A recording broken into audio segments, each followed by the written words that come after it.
ঢেকিয়াজুলিৰ বাসিন্দা সদৌ অসম ভোজপুৰী পৰিষদৰ শোণিতপুৰ জিলাৰ উপদেষ্টা তথা বিশিষ্ট সমাজকৰ্মী শ্ৰীৰাম গুপ্তাৰ আজি 7 ডিচেম্বৰত তেজপুৰ মেডিকেল কলেজ হস্পিটেলত বিয়োগ ঘটে।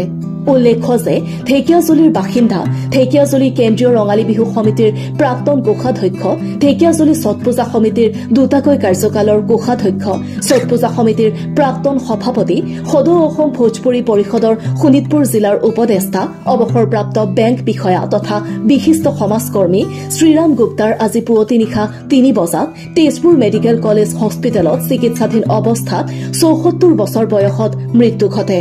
তেখেতৰ মৃত্যু সমগ্ৰ ঢেকিয়াজুলি অঞ্চলত আজি গভীৰ শোকৰ ছাঁ পৰিছে। ইপিনে তেখেতৰ মৃত্যুৰ খবৰ পাই সদৌ অসম ভোজপুৰী পৰিষদৰ শোণিতপুৰ জিলা সমিতিৰ সভাপতি সন্তোষ সাহানী আৰু বিষয়ববীয়াসকলৰ লগতে বিভিন্ন অনুষ্ঠান প্ৰতিষ্ঠান দল সংগঠনে আজি তেখেতৰ ঢেকিয়াজুলিৰ বাসগৃহত উপস্থিত হৈ শ্ৰদ্ধাঞ্জলি জ্ঞাপন কৰি প্ৰয়াত শ্ৰীৰাম গুপ্তাৰ বিদেহী আত্মাৰ সদ্গতি কামনা কৰে। আজি আমাৰ কাৰণে আমাৰ সমাজেৰ কাৰণে বহুত দুখৰ দিন, ক'বলৈ মাত ওলোৱা নাই, তথাপিতো ক'ব লাগিব। শ্ৰীৰাম গুপ্তা এজন ভাল আমাৰ সমাজৰ কাৰণে ভাল এজন ব্যক্তি আছিল। তেওঁৰ কাৰণে সমাজত বহুত আমি আগবাঢ়িব পাৰিছোঁ। তেখেত ছট কমিটিৰ লগত, বিহু কমিটিৰ লগত, নানা ধৰণৰ সামাজিক সন্থাৰ লগত তেওঁ জড়িত আছিল আৰু সমাজৰ কাৰণে তেওঁ দেহে কাহে লাগি কাম কৰিছিল।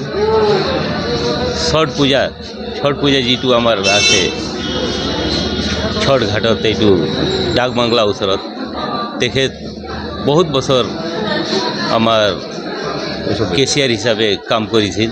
তাৰপিছত এক বছৰ প্ৰেচিডেণ্ট হৈছিলে, সভাপতি হিচাপে কাম কৰিছিলে। তেখেতৰ দিনা আমি বহুত উন্নতি কৰিব পাৰিছিলোঁ। আজি কেইবছৰ ধৰি তেখেত অসুখ হৈ বিচনাত পৰি আছিলে। আজি তেওঁৰ স্বৰ্গগামী হ'ল। আমি তেখেতৰ আত্মাৰ স্থিৰ শান্তিৰ কাৰণে কামনা কৰিছোঁ। সমাজৰ ফালৰ পৰা আমি ছট কমিটিৰ ফালৰ পৰা তেখেতক আমি শ্ৰদ্ধাঞ্জলি দি আজি বিদায় দিছোঁ। ঢেকিয়াজুলিৰ পৰা Prashanta Baishya report, news express Assam.